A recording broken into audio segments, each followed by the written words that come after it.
శ్రీకాకుళం జిల్లా పలాస నియోజకవర్గ ఎన్డీఏ అభ్యర్థిగా పోటీ చేస్తున్న గౌతు శిరీష మద్దతుగా నారా రోహిత్ ఈరోజు పలాస నియోజకవర్గ మందస మండలంలో ప్రచారంలో పాల్గొన్నారు. పలాస తెలుగుదేశం పార్టీ కార్యాలయంలో పత్రికేయ సమావేశంలో పాల్గొన్నారు. రాష్ట్రంలో తెలుగుదేశం పార్టీ అధికారంలోకి వస్తేనే యువతకు ఉద్యోగాలు వస్తాయని నారా రోహిత్ అన్నారు. రాష్ట్ర ప్రజలకు వైకాపాను ఓడించాలని పిలుపునిచ్చారు.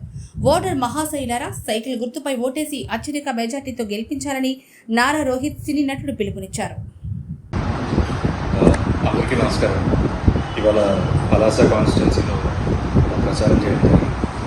అండ్ అందరికీ తెలుసు, ఈ 5 yearsలో ప్రజలంతా ఇబ్బంది పడ్డారు ఈ వైసీపీ ప్రభుత్వంలో చూసాం.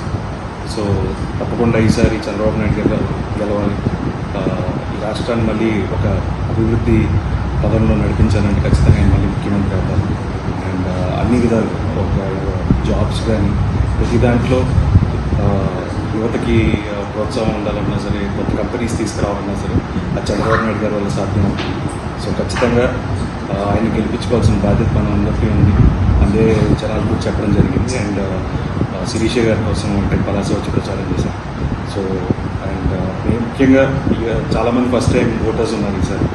వాళ్ళందరూ తప్పకుండా వాళ్ళ ఓటు హక్కుని వినియోగించుకోవాలని మనస్ఫూర్తిగా ఇవాళ ప్రచారం గురించనే కాదండి, ముందు నుంచి కూడా ఈ 5 years ఎంత ఇబ్బంది పడ్డారో మనం కళ్ళారా చూస్తున్నాం. చాలామంది నాతో మాట్లాడడం జరిగింది.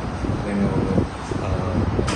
కర్ణన్ గారు పాదయాత్ర లొకేషన్ పాదయాత్ర అప్పుడు కానీ తర్వాత కానీ వచ్చినప్పుడు కూడా జాబ్స్ వీటి గురించి చాలా ఇబ్బంది పడుతున్నారు ఈ ప్రజెంట్ యూత్ ఈ జనరేషన్లో.